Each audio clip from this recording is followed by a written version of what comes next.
Bonjour, aujourd'hui nous vous présenterons le rapport d'activité de la saison 2024-2025. Cette année, le district de football du Cantal a pu compter sur 64 clubs. Une diminution de 147 licenciés a été observée, passant de 6867 licenciés l'an dernier à 6720 cette année.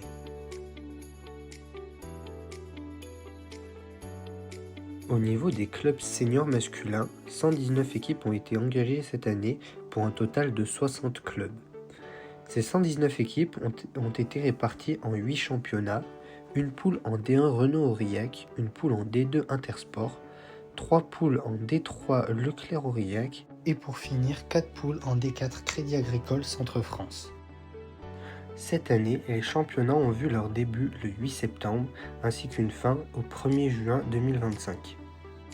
Du côté des féminines, il y avait un championnat unique à 8 équipes. Et cette année, c'est le FCAM qui accédera au niveau régional. Au niveau des jeunes cette année, nous avons mal commencé avec l'annulation de notre Noël des débutants pour cause climatique.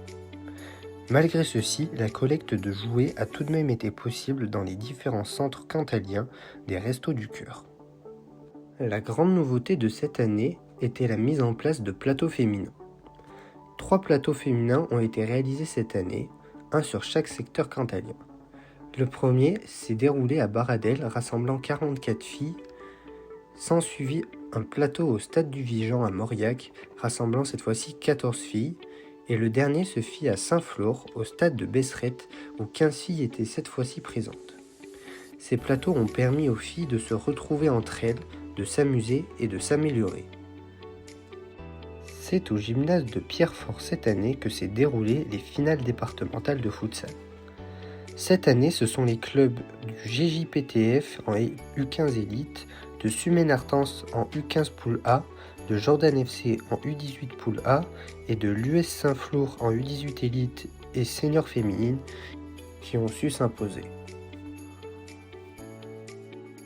Et cette année encore, c'est le club de Rion-Est-Montagne qui recevait les finales U13 Pitch où 16 équipes masculines et 2 équipes féminines se sont départagées autour d'un quiz, d'ateliers jonglerie et conduite de balle et pour finir autour de matchs.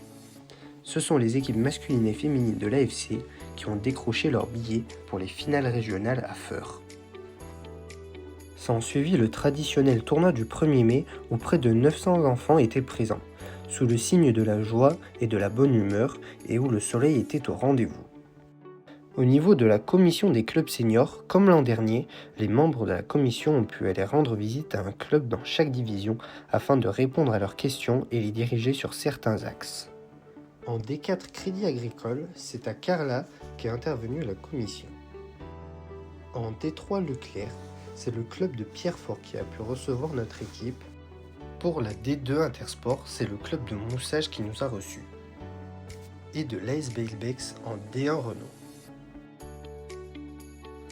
Du côté de la commission des terrains et des installations sportives, comme l'an dernier, plus de 20 terrains ont encore été visités, près de 130 terrains toujours classés de T2 à T7, ainsi que la classification des éclairages de E4 à E-entraînement. Du côté des labels cette année, 4 clubs ont reçu le label jeune. Ces clubs sont le FCV, l'ENL, le FCAM et le GJPTF.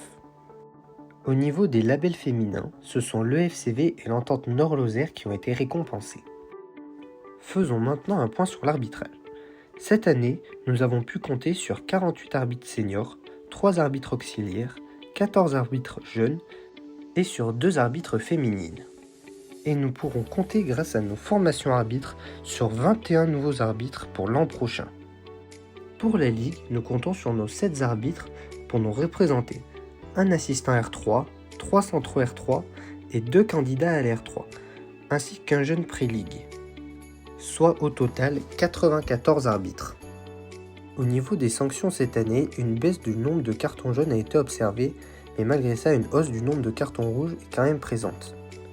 Nous comptons 1236 cartons jaunes en 2024-2025 contre 1514 l'an dernier. Mais nous sommes passés de 147 cartons rouges l'an dernier à 228 cette année. Nous pouvons également catégoriser 146 cartons blancs. Finissons par les finales départementales. Le samedi 7 juin avait lieu à Rion-Ès-Montagne les finales jeunes, et après 2 beaux matchs, ce sont les équipes U15 et U18 de Aurillac qui s'imposent.